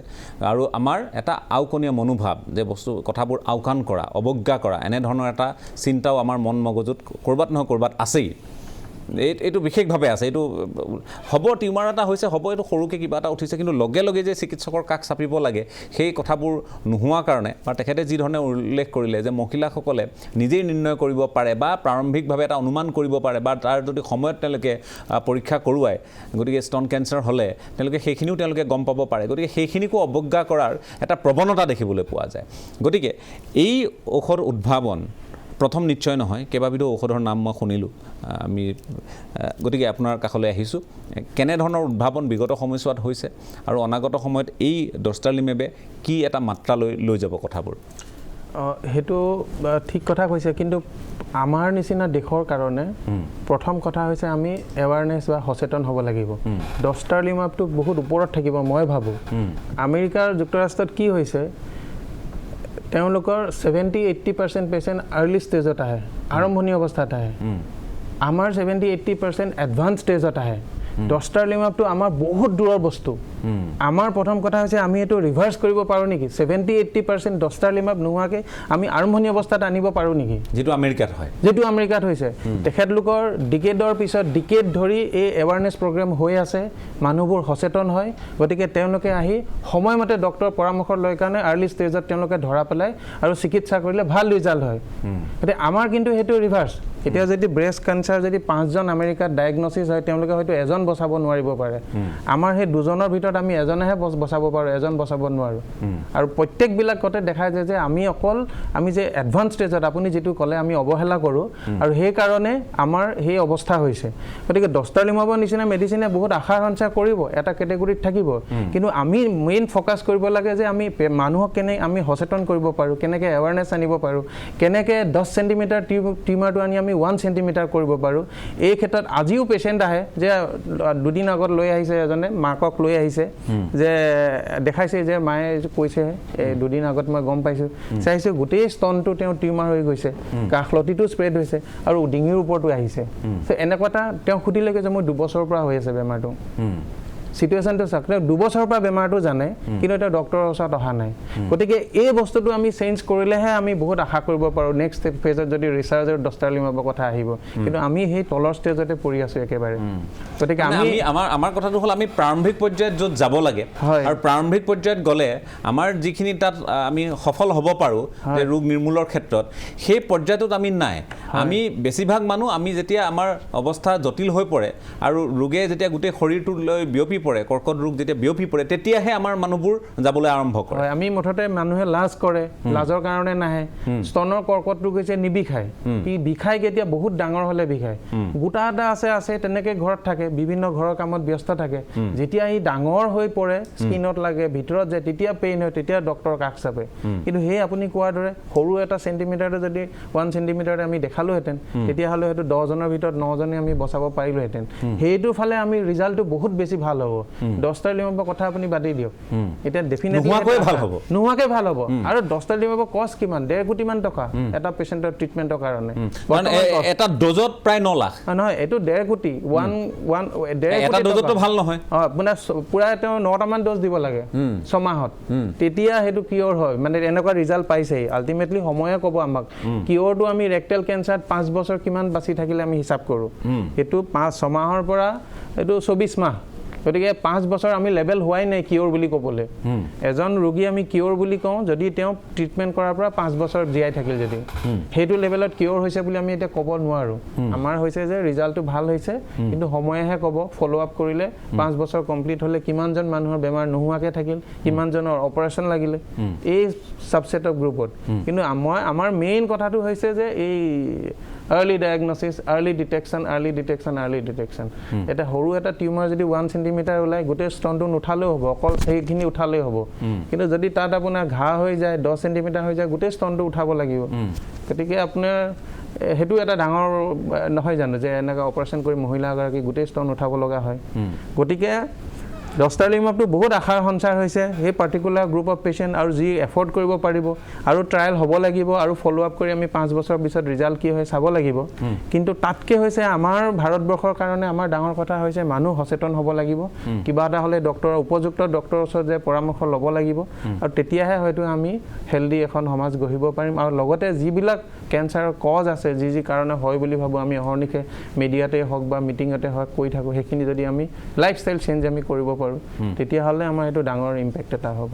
মই আসিফ ইকবাল আপোনাৰ কাষলৈ আহিছোঁ এতিয়া কথাটো হ'ল যে আমি লাইফষ্টাইলৰ কথা কৈছোঁ আমি খোৱা বোৱাৰ কথা কৈছোঁ কিন্তু সকলো কৰ্কট ৰোগৰ কাৰণ খোৱা বোৱা বা লাইফষ্টাইল এইবোৰতো নিশ্চয় নহয় আৰু বহু কথা আমাৰ নিশ্চয় জেনেটিক হ'ব পাৰে তেনেধৰণৰ এটা কথাও যিহেতু আছে গতিকে সেইখিনি অকণমান যদি আপুনি আলোকপাত কৰে তাৰমানে প্ৰত্যেকটো চেলতে আপোনাৰ কেঞ্চাৰ পটেঞ্চিয়েল থাকে কিছুমান জিনছে থাকে যোনবিলাকে কেঞ্চাৰৰ কাৰণে প্ৰপেনচিটি এটা আনে আমি যদি আনহেল্ডি লাইফষ্টাইল কৰোঁ ধৰক স্মকিঙে কৰিলোঁ তেতিয়াহ'লে সেই জিনছবিলাক এক্টিভেট হৈ যোৱাৰ চান্সেছবিলাক বাঢ়ি যায় এতিয়া হয়তো 100জন মানুহে স্মক কৰিলে 100জন মানুহৰে কেঞ্চাৰ নহ'ব কিন্তু 100জনে কৰিলে হয়তো 5জনৰ হ'ব কিন্তু সেনেকৈ যদি আপুনি স্মকিং নকৰে তেতিয়াও আপোনাৰ ধৰক 0.5 বা এজন মানুহৰ হ'ব পাৰে তে মই যদি স্মক নকৰোঁ তাৰমানে মই 100জনৰ 4জন মানুহটোতো মই কেঞ্চাৰৰ পৰা বচাই দিলোঁ ন আমি যেতিয়া কমিউনিটিত যাওঁ লাইফষ্টাইল চেঞ্জেছৰ কাৰণে আমাৰ তত্ত্বটো সেইটোৱে থাকে যে আপুনি যদি স্মকিং নকৰে আপুনি যদি তেলেতীয়া আহাৰ বেছিকৈ নাখায় আৰু আপুনি যদি স্তনপান কৰে মহিলাগৰাকীৰ কথা কৈ আছোঁ তেতিয়াহ'লে আপুনি বহু সংখ্যক মানে কেঞ্চাৰৰ পৰা আপুনি হাত সাৰিব পাৰে কাৰণ সেই জেনেটিক মিউটেশ্যন যদিও আছে কিন্তু তাহাঁতি হয়তো উভয় কেঞ্চাৰ হ'ব পৰা সিহঁতৰ শক্তি নিজৰ নাই আমি যদিহে বাহিৰৰ পৰা এনভাইৰনমেণ্টেল ৰিস্ক ফেক্টৰ্ছ নিদিওঁ তাৰমানে শক্তি আমিয়ে যোগাব লাগিব কোষক যে কৰ্কট ৰোগত আক্ৰান্ত হ'বৰ কাৰণে আপুনি কৈছে যে প্ৰৱণতা প্ৰত্যেকটো কোষৰ থাকে কিন্তু আমি যদি তাত বাহিৰৰ পৰা সেই পৰিৱেশটো যদি আমি ৰচনা কৰি দিওঁ তেতিয়া সি তেতিয়া কেঞ্চাৰাছ টিছু হৈ যায় এতিয়া হ'ল যে কেতিয়াবা আপোনাৰ বাহিৰৰ এনভাইৰনমেণ্টেল ফেক্টৰ নাথাকিলেও হ'ব পাৰে তে সেইটো কিন্তু লেছ কোৱান্টিটি মানে কম সংখ্যক মানুহৰ সেনেকুৱা হ'ব এতিয়া বেছি সংখ্যক মানুহৰে ধৰক লাইফষ্টাইল প্ৰব্লেমছ থকাৰ কাৰণেহে এনেকুৱা গাট কেঞ্চাৰ্ছ ব্ৰেষ্ট কেঞ্চাৰ্ছ এইবিলাকৰ মানে হেৰি হয় ঠিক আছে আৰু কথা পাতিবলগীয়া আছে আমাৰ সৈতে যিহেতু আপোনালোক সকলো আছে ডক্টৰ গায়ত্ৰী গগৈ লখিমপুৰৰ পৰা আছে মই আৰু কথা পাতিম কিন্তু তাৰ পূৰ্বে আৰু এটা চমু বাণিজ্যিক বিৰতি লৈ লৈছোঁ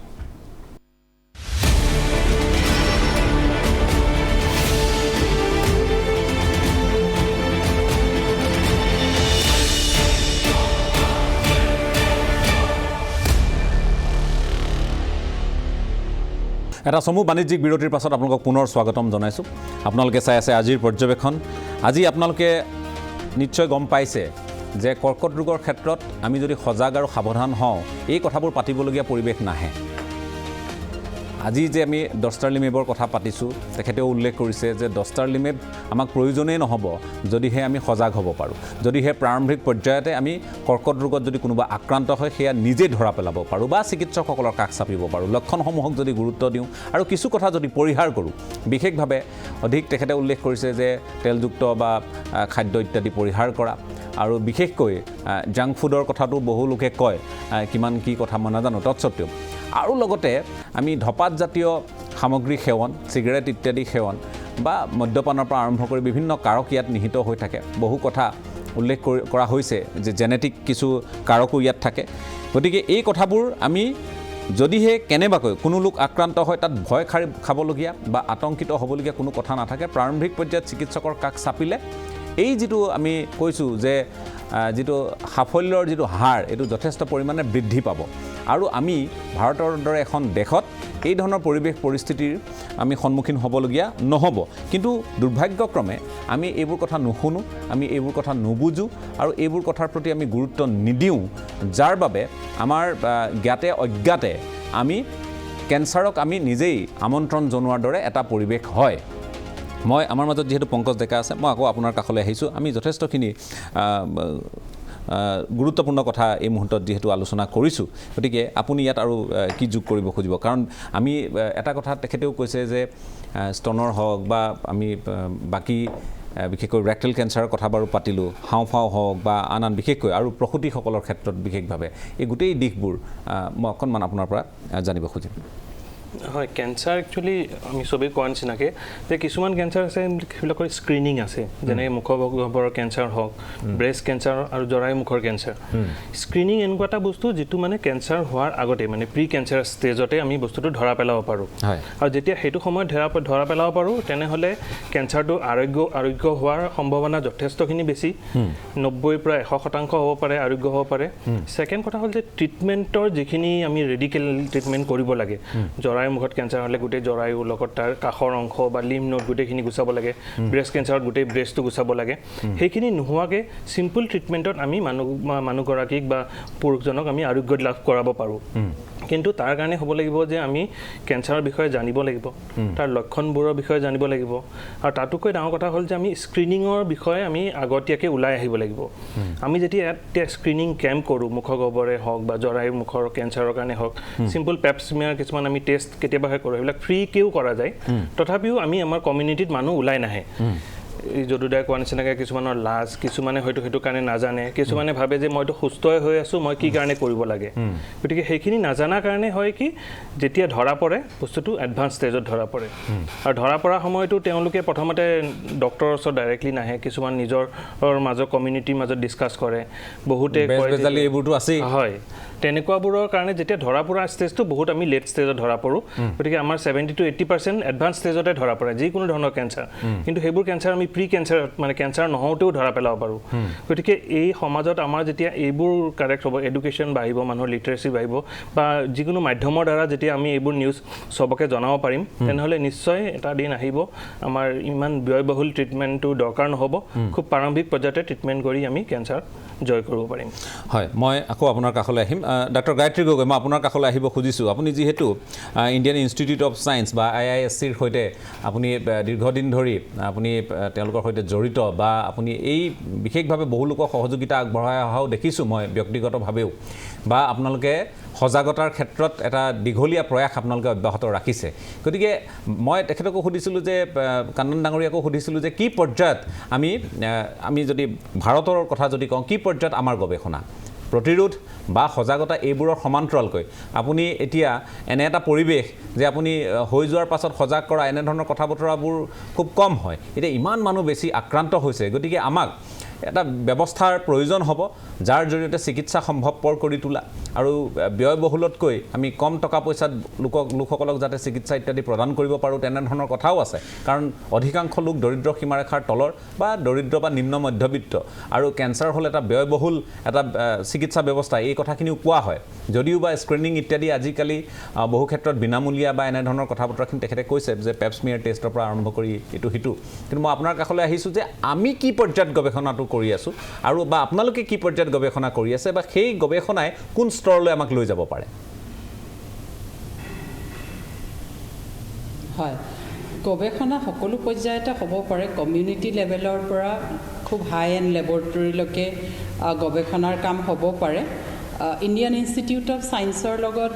ব্ৰেষ্ট কেঞ্চাৰ ৰিলেটেড গৱেষণাই হৈ আছে বিশেষকৈ টুল ডেভেলপমেণ্টৰ কাৰণে যিবিলাক ক্ষেত্ৰত আমি বেমাৰটো ধৰা পেলাবৰ বাবে যিবোৰ কিছু সমস্যা আছে বা আমাৰ আজি ষ্টুডিঅ'ত কেইবাজনো চাৰ্জন আছে কান্নান ছাৰ আছে ডক্টৰ যদু আছে ডক্টৰ পংকজ আছে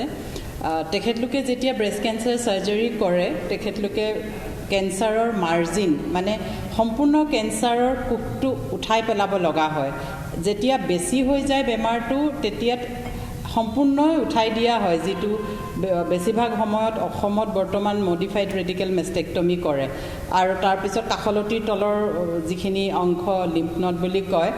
লক্ষিকা গ্ৰন্থি সম্পূৰ্ণৰূপে উঠাই দিয়ে তাৰপিছত মানুহগৰাকী যথেষ্ট কিন্তু তেওঁ ফিজিকেল মেণ্টেল ট্ৰমা হয় এইখিনি কথাৰ কাৰণে এটাটো হয় এডভান্স ষ্টেজত ডায়েগনচিছ হয় যিটো কথা ইতিমধ্যে যথেষ্ট গুৰুত্ব সহকাৰে সকলোৱে আলোচনা কৰিছে তাৰ বাদেও যিটো ব্ৰেষ্ট কনজাৰ্ভিং চাৰ্জাৰী সেইটো এনচিয়ৰ কৰিবৰ কাৰণে এটা উপায় আছে যে মাৰ্জিনটো কেনেকৈ পজিটিভ নে নিগেটিভ আগতেই গম পাব পাৰি যিখিনি টিচু মানে সেই সময়ত কাটি আছে তেনেকুৱা মাল্টি মডেল প্ৰুভ এটা ডেভেলপ কৰা কাম চলি আছে এটা পৰ্যায়লৈকে হৈছে ছেকেণ্ড এইবছৰ আৰু এটা ICMR প্ৰজেক্ট দিছে সেইটো যদি আমাৰ ইনভিভ' কৰিব পাৰোঁ মানে মানুহৰ শৰীৰৰ ভিতৰত প্ৰুভটো বহাই কৰিব পাৰোঁ তেতিয়াহ'লে সেইটো আমি পেটেণ্টৰ কথাও মানে চিন্তা কৰিব পাৰিম সেইটো পৰ্যায়ত হৈছে অন্যহাতে আমি একেবাৰে যিটো কমিউনিটি লেভেলৰ কাম মই প্ৰতিশ্ৰুতি কেঞ্চাৰ এণ্ড পেলিয়েটিভ ট্ৰাষ্টৰ সৈতে জড়িত হৈ আছোঁ আমাৰ যিসকল বন্ধু আজি ষ্টুডিঅ'ত উপস্থিত আছে তেখেতলোকে জানে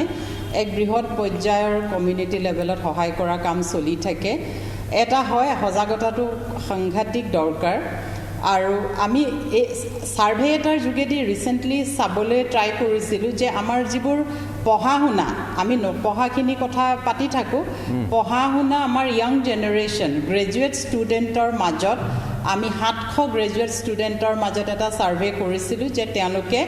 কেঞ্চাৰৰ কাৰণ বা কেঞ্চাৰ কি বেমাৰ কেঞ্চাৰে কেনেকৈ এফেক্ট কৰিছে সেই তেনেধৰণৰ আমি গৱেষণা কৰিছিলোঁ তাৰ ৰিজাল্টসমূহ আমি পাব্লিকেশ্যনৰ কাৰণে আমেৰিকান এছ'চিয়েশ্যন অফ কেঞ্চাৰ ৰিচাৰ্চত ছাবমিট কৰিছোঁ গতিকে এনে যিখিনি আমি তাৰ এটা ইমপ্লিকেশ্যন আছে যে আমাৰ ছ'চাইটি নলেজ এণ্ড এটিটিউডটো কেনেকুৱা সেই কথাখিনি আমি জানিবলৈ চেষ্টা কৰিছিলোঁ তাৰ মাজত দেখিছোঁ যে কেঞ্চাৰৰ বিষয়ে তেওঁলোকৰ সম্যক ধাৰণা আছে পঢ়া শুনাখিনি কিন্তু তেওঁলোকক ক'লৈ যাব লাগে তেওঁলোকে ক'ত গৈ চিকিৎসা ল'ব লাগে যেতিয়া কোনোবা মানুহৰ বেমাৰ হয় সেই কথাটো তেওঁলোকৰ ধাৰণাটো খুব কম গতিকে এই ক্ষেত্ৰত মই কিন্তু অৱশ্যে ৰাইজক অকল দুখ নিদিওঁ এই ক্ষেত্ৰত আমাৰ চিকিৎসকসকলৰ বা আমাৰ স্বাস্থ্য বিভাগৰ বা চৰকাৰৰ সকলোৰে ভূমিকা আছে যিহেতু ৰাইজ দুখীয়া ৰাইজ কম পঢ়া শুনা গতিকে আমি তেখেতলোকে বুজিব পৰাকৈ কি ভাষাত আমি কথা ক'ম আজি যে আপুনি এই শ্ব'টো কৰিছে এইটোৱে নিশ্চয় লাখ লাখ মানুহৰ মাজলৈ যাব আমি কোৱা কথাখিনি শুনিব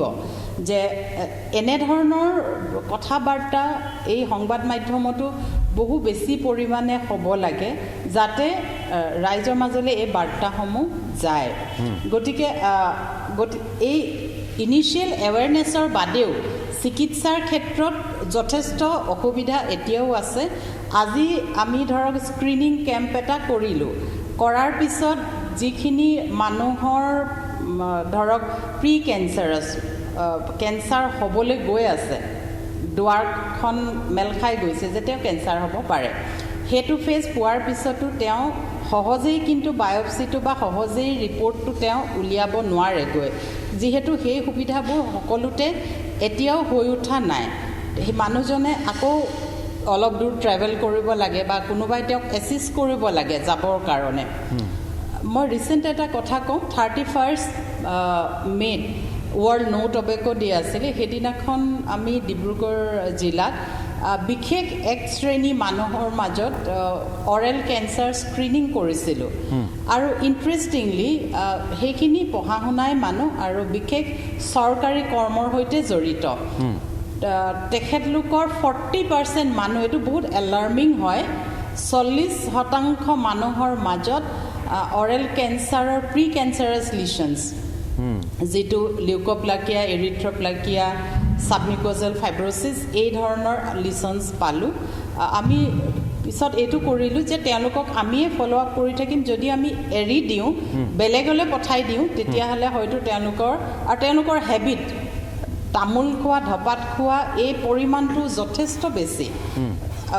হয়। গতিকে আমি পঢ়া শুনাখিনিৰ মাজত বা চাকৰি কৰা মানুহৰ মাজতো কিন্তু যথেষ্ট প্ৰৱণতা দেখিলোঁ, আৰু 40% ইজ ৰিয়েলি ভেৰি হাই। এইখিনি কৰি কৰি অলপ গম পাইছোঁ যে আচলতে আমি বহুত বেলেগ বেলেগ ধৰণে কৰিব লাগিব। মানে আমি অকল মানুহকো কিন্তু দুখ দিব নোৱাৰোঁ, কেলৈ তেওঁলোকৰ নিজৰ এটা ডিফিকাল্টি আছে আৰু তেওঁলোকৰ ইঞ্চুৰেঞ্চ নাই। আজি তেওঁ ল'ৰাকে পঢ়াব, এডমিশ্যন দিব, তেওঁ বেলেগ কামতে আৰু চিকিৎসা কৰিবলৈ প্ৰথম অৱস্থাত তেওঁ এজন মিচিং মানুহ, ধৰক তেওঁলোকে গাহৰি পোহে, তেওঁলোকে গাহৰি 2টা বিক্ৰী কৰি আহিলে, কিন্তু প্ৰথম অৱস্থাতেই তেওঁলোকৰ পইচাখিনি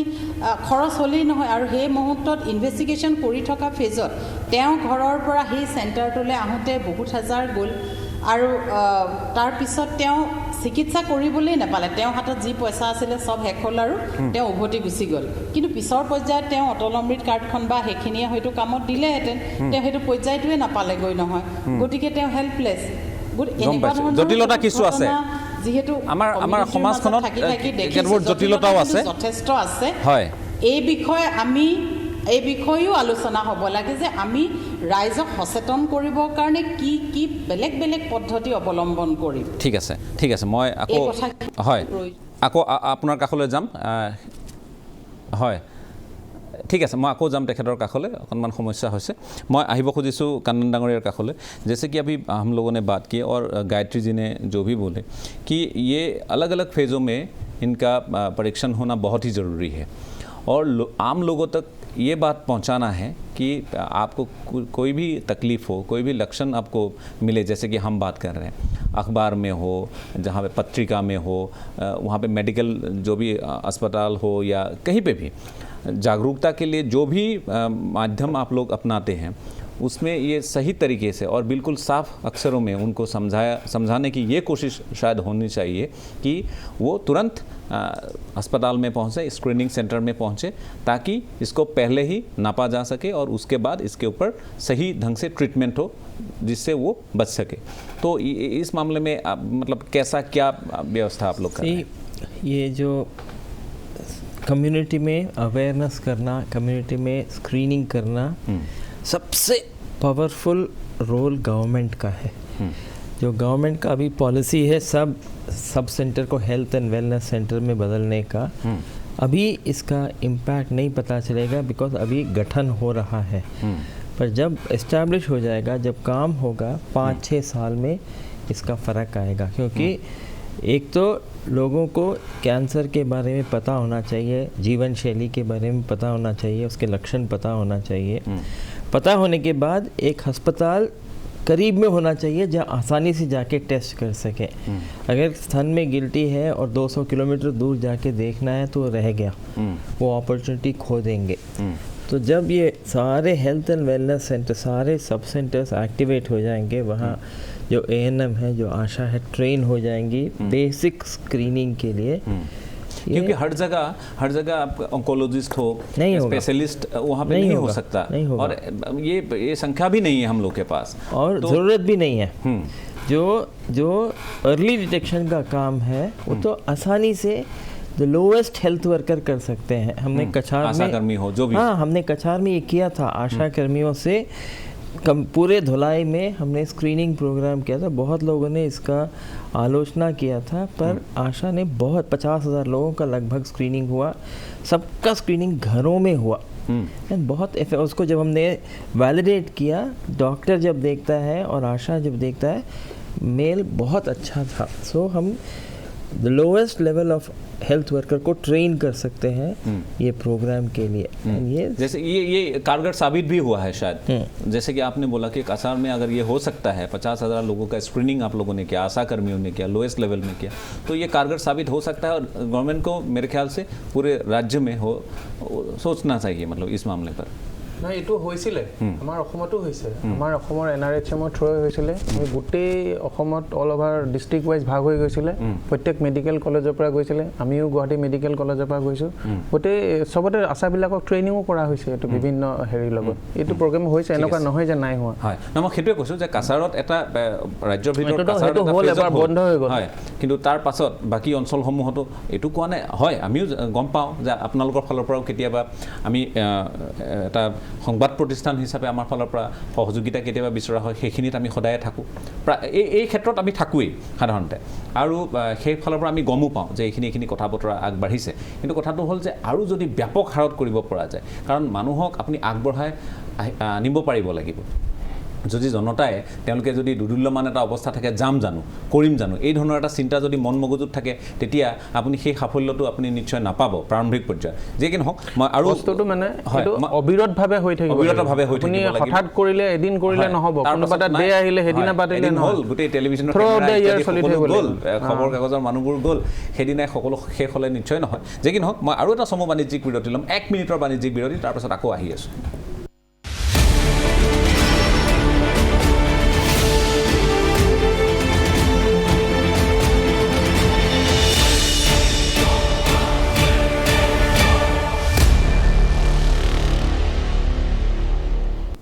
এটা চমু বাণিজ্যিক বিৰতিৰ পাছত আপোনালোকক পুনৰ স্বাগতম জনাইছোঁ. আমি শেষ অংশত আহি উপনীত হৈছোঁ. গতিকে আমি শেষ মন্তব্যসমূহ আজিৰ অনুষ্ঠানৰ আমি ল'বলৈ যত্ন কৰিম. মই যদুনাথ বৰগোহাঁই আপোনাৰ কাষলৈ আহিছোঁ. এতিয়া আমি যিহেতু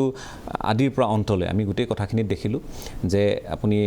ডষ্টাৰলিমেব হওক বা আন বিভিন্ন ধৰণৰ ঔষধ ইত্যাদি আৱিষ্কাৰেই হওক, গতিকে এটা পৰ্যায়ত হৈছে উৎফুল্লিত হোৱাটো স্বাভাৱিক. আৰু এইটো এটা ঐতিহাসিক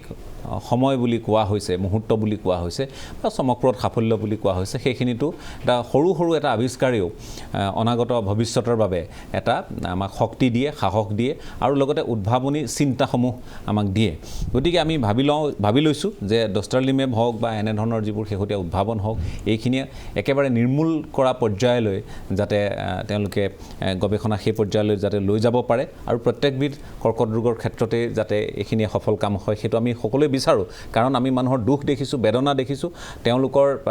যিখিনি আমি উল্লেখ কৰিবই লাগিব যে পৰিয়াল একোটা থানবান হৈ যোৱা দেখিছোঁ এনেধৰণৰ সমস্যাৰ কাৰণে. আৰু লগতে মানুহ বেছি বিতত হয়, এই কথাও হয়. এইকাৰণে বিতত হয় যে তেওঁলোকে হয় ফেজ 3, ফেজ 4লৈ তেওঁলোকে গমেই নাপায়. গতিকে এই ডষ্টাৰলিমেবৰ কথাই হওক বা আমি সজাগতাৰ কথাই হওক, এই গোটেই কথাখিনিৰ মাজত ক'ৰবাত নহয় ক'ৰবাত আমি মন কৰিছোঁ যে আমাৰ প্ৰত্যেকটো সমাজৰ প্ৰত্যেকটো অংশৰ, নাগৰিক সমাজৰ পৰা আৰম্ভ কৰি চুবুৰীয়া গাঁওখন বা এটা চুবুৰীৰ পৰা আৰম্ভ কৰি সকলোৰে ইয়াত এটা সহযোগিতা আৰু অংশগ্ৰহণ যথেষ্ট প্ৰয়োজনীয়. আৰু ইয়াত মূল চালিকা শক্তি হিচাপে চৰকাৰী সংস্থাসমূহ বা চৰকাৰী বিভাগসমূহে আগবাঢ়ি আহিব লাগিব. গতিকে আপুনি যিটো কৈছে যে ইয়াত আমি কণ্টিনিউৱাছ বা অবিৰতভাৱে যিটো হ'ব লাগে, সেই পৰ্যায়লৈ আমি কেতিয়া যাবলৈ সক্ষম হ'ম, এনে কি পৰিকল্পনা আছে বুলি আপোনালোকে এতিয়ালৈকে গম পাইছে? অবিৰতভাৱে সেইটোতো এক্টিভলি যিটো ধৰি লওক বৰ্তমান আমাৰ যিটো নেশ্যনেল হেল্থ মিছন আছে NHM, তেওঁলোকৰ বিভিন্ন ধৰণৰ এক্টিভিটি প্ৰগ্ৰেম আছে. NCD বুলি আছে, নন কমিউনিকেবল ডিজিজ চেল এটা আছে. সেই চেলটোৰ পৰাতো তেওঁলোকৰ বিভিন্ন এৱাৰনেছ প্ৰগ্ৰেমবিলাক আছে, যেনেকৈ এণ্টি টবেকৰ ওপৰত. গতিকে তেওঁলোকে এণ্টি টবেকৰ ওপৰত গোটেই ভাৰতবৰ্ষতে কাভাৰ কৰিবৰ কাৰণে সেইটো তেওঁলোকে প্লেন কৰিছে. অলৰেডি সেইটো এক্টিভিটিজ চলি আছে, টফি বুলি কয় যিটো. আৰু বাকীটো আমি মানুহখিনি নিজে আমি ইনভলভ হ'ব লাগিব চৰকাৰে থাকিলেও চৰকাৰে দিলেও কিন্তু আমি নিজে যদি এক্টিভ নহওঁ নিজে পাৰ্টিচিপেট নকৰোঁ তেতিয়াহ'লে এই যিমানেই অনুষ্ঠান নহওক লাগে আমি সেইবোৰ অবিৰতভাৱে আমি কৰি থাকিব নোৱাৰোঁ কিন্তু আমি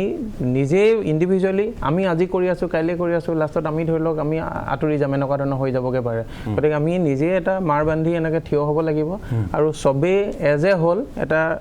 নিজৰ এটা ডাঙৰ সমস্যা বুলি এখন যুদ্ধ বুলি ধৰিব লাগিব কৰ্কট ৰোগৰ কাৰণে এখন গতিকে সেই যুদ্ধখনৰ কাৰণে চবেই যুঁজিবৰ কাৰণে সাজু হ'ব লাগিব মই যুঁজিম মই অকল ডক্টৰ হিচাপে সেইটো নহয় আপুনি মই চবেই লগ লাগি যুঁজিলেহে সেইটো কণ্টিনিউৱাছলি প্ৰগ্ৰাম এটা হৈ থাকিব আৰু কণ্টিনিউৱাছলি মটিভেটেড হৈ থাকিব লাগিব মানুহখিনি নিজে আৰু তেতিয়াহে হয় মেণ্টেল হেল্থটো খুব দৰকাৰী মেণ্টেল হেল্থটো দৰকাৰ আৰু মই দুটা কথা মই শেষ হৈছে যিহেতু দুটা কথা মই ক'ব বিচাৰোঁ এটা হৈছে সেই এৱাৰনেছ বস্তুটো আছেই কণ্টিনিউৱাছ এৱাৰনেছ এটা প্ৰগ্ৰাম প্ৰয়োজন আৰু দ্বিতীয় কথা আগতেও কৈছোঁ মই যে আমি এটা চবেই যিখিনি এফৰ্ডেবল হয় মানুহ এটলিষ্ট 40+ মানুহে আমি এটা ইয়েৰলি এটা মাষ্টাৰ হেল্থ চেকআপ কৰিব লাগে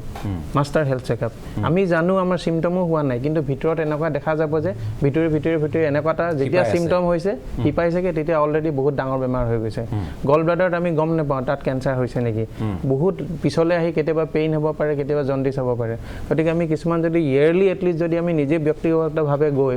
এটা 40+ৰ পিছত বা 50+তে হওক এটি মাষ্টাৰ হেল্থ চেকআপ এটা কৰোঁ মিনিমাম বেছিক ইনভেষ্টিগেশ্যনবিলাক যদি কৰোঁ তেতিয়াহ'লে বহুতবোৰ অসুখ হয়তো আমি গম পাব পাৰোঁ এনেকুৱা হৈছে মানুহৰ পইচা পাতি ফাইনেন্সিয়েলি ধৰি লওক তেওঁলোকৰ একো বেয়া অৱস্থা মানে বহুত ভাল কিন্তু তেওঁ গম নাপায় যেতিয়া ডায়েগন'চিছ অলৰেডি এডভান্স ষ্টেজ গতিকে যিমানে যি নকৰক লাগিলে তেতিয়া তেওঁ কিয়ৰৰ ষ্টেজত নাথাকে গতিকে আমি নিজৰ যিখিনি এফৰ্ডেবিলিটি আমাৰ প্ৰব্লেম নহয় ধৰি লওক কিমান 5,000 to 10,000 মান খৰচা হ'ব গতিকে সেইখিনি আমি মাষ্টাৰ হেল্থ চেকআপ এটা কৰাটো উচিত হ'ব 2 নম্বৰ কথা হ'ল গভৰ্ণমেণ্টে বিভিন্ন ধৰণৰ স্কিম দিছে আজি যিটো আমি 10টাৰ লিমৰ কথা পাতিছোঁ সেইটো গভৰ্ণমেণ্টেও পটককৈ প্ৰভাইড কৰিব নোৱাৰিব এপ্ৰুভেল যদি হৈ আহে সেইটো যদি এষ্টাব্লিছ হৈ যায় সেইটো কৰিব হ'লেও আমাক কাৰো ক্ষমতা নাই ডক্টৰ হিচাপে মোৰো সেইটো ক্ষমতা নহ'ব গতিকে আমাৰ ডক্টৰ গায়ত্ৰীও কৈছিলে যেনেকৈ যে আমাৰ ইঞ্চুৰেঞ্চ থকাটো বহুতেই প্ৰয়োজন অলপ কম টকাতে হয়তো 10-15,000 হেল্থ ইঞ্চুৰেঞ্চ 10-15,000 দিলেও হয়তো 5-6 লাখ টকা আমি ইঞ্চুৰেঞ্চ পাব পাৰোঁ আমাৰ মানুহবোৰৰ মেক্সিমাম ইঞ্চুৰেঞ্চ নাথাকে কিবা পাৰ্টিতে হওক কিবা বিয়াতে হওক বিভিন্ন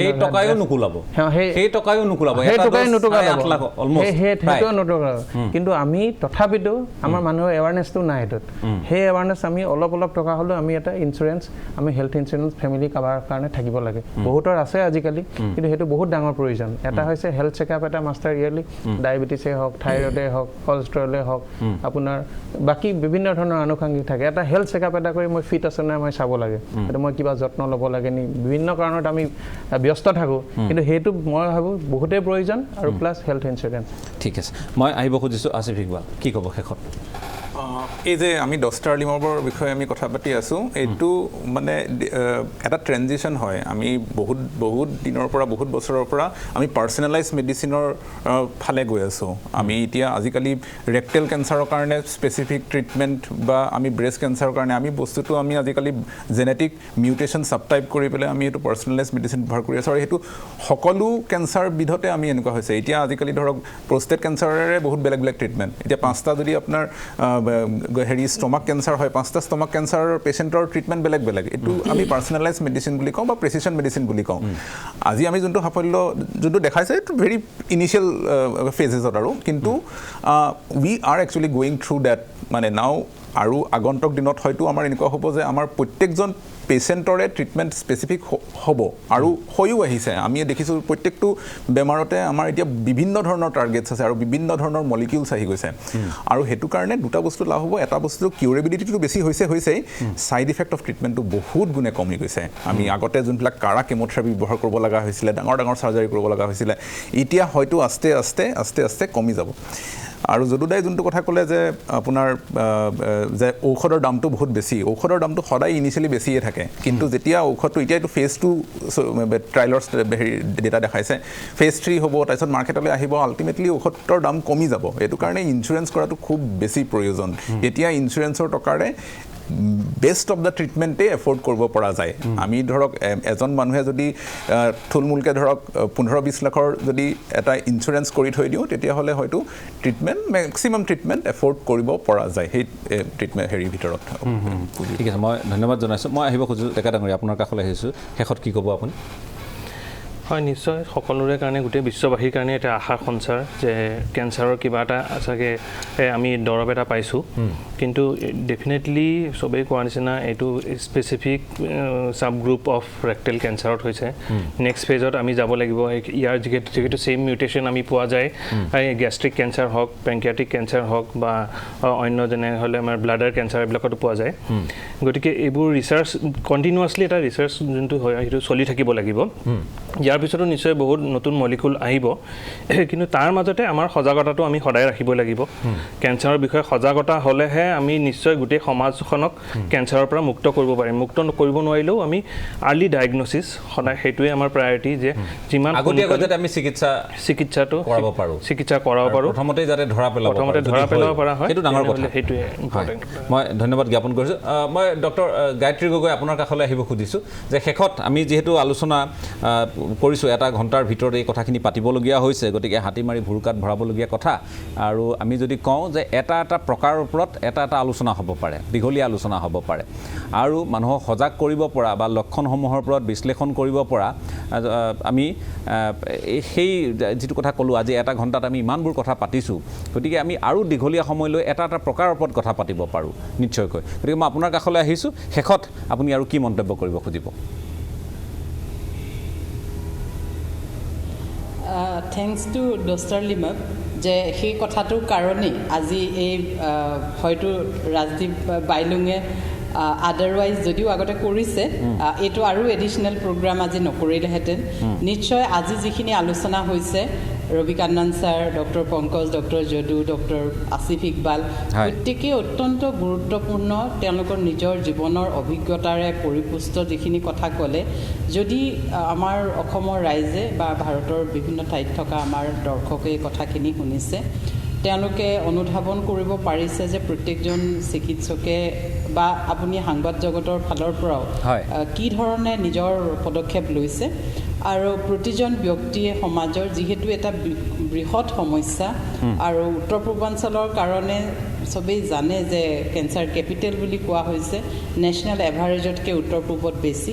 গতিকে এই যুদ্ধখন কোনো এজন ব্যক্তিগত যুদ্ধ হ'লেও এখন সমাজ হিচাপেও যুদ্ধ আমি প্ৰত্যেকেই প্ৰস্তুত হ'ব লাগিব সহজে স্ক্ৰিনিং কৰিব পৰা চেণ্টাৰবোৰ হ'ব লাগিব ৰবি কান্নন ছাৰে আশাৰ সঞ্চাৰ কৰিছে তেখেতে কৈছে ইতিমধ্যে এইখিনি হৈছে তেখেতে নিজে তেখেতে কাছাৰ কেঞ্চাৰ হস্পিটেলৰ যোগেদি তাৰ ছাৰাউণ্ডিং কমিউনিটিৰ মাজত যিখিনি কাম কৰিছে সেইখিনি দ্বাৰা প্ৰমাণ হৈছে যে it is possible so' let all of us commit for this cause and work together let us make all the available information আমি যিমান জানো সেই সম্পৰ্কে মানুহৰ বাবে সহজলভ্য কৰোঁ যে কোনোবাই পটককৈ কেঞ্চাৰৰ বিষয়ে সুধিব খুজিলে যাতে আমি এটা ইনফৰমেশ্যন চেণ্টাৰ এটাৰ নিচিনাকৈ ইনফৰমেশ্যন দিব পাৰোঁ স্ক্ৰিনিং কৰিব খুজিছে য'ত পইচা নাথাকিলেও এজন মানুহে স্ক্ৰিনিং কৰিব পাৰে যিটো কাছাৰ কেঞ্চাৰ হস্পিটেলে কৰি দেখুৱাইছে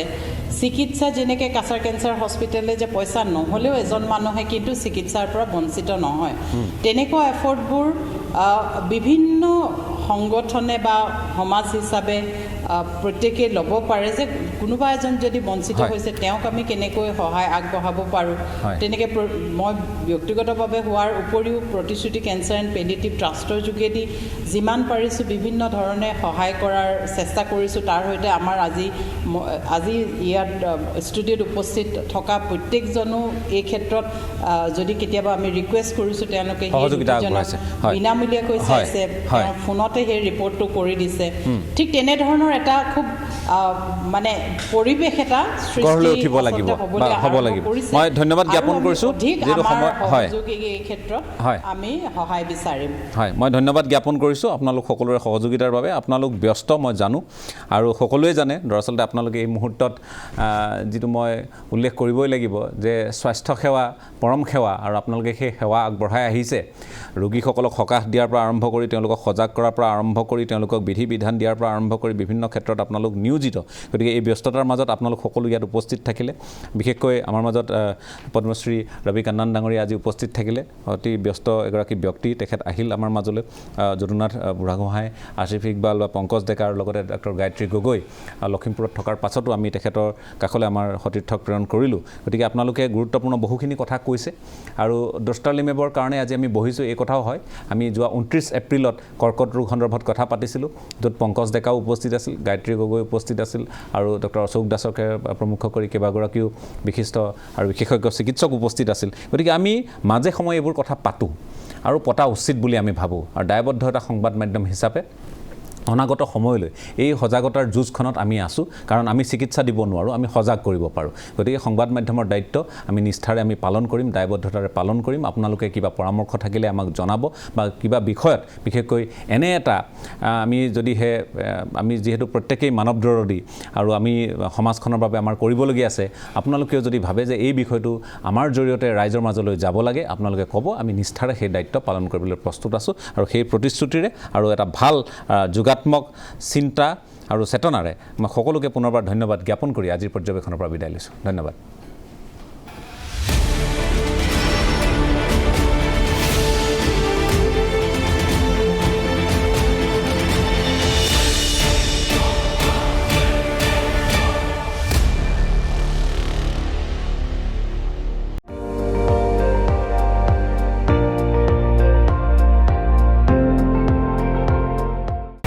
আপুনি চাই আছে ND24 সৰ্বশ্ৰেষ্ঠ নহয় সৰ্বোত্তমৰ দৌৰত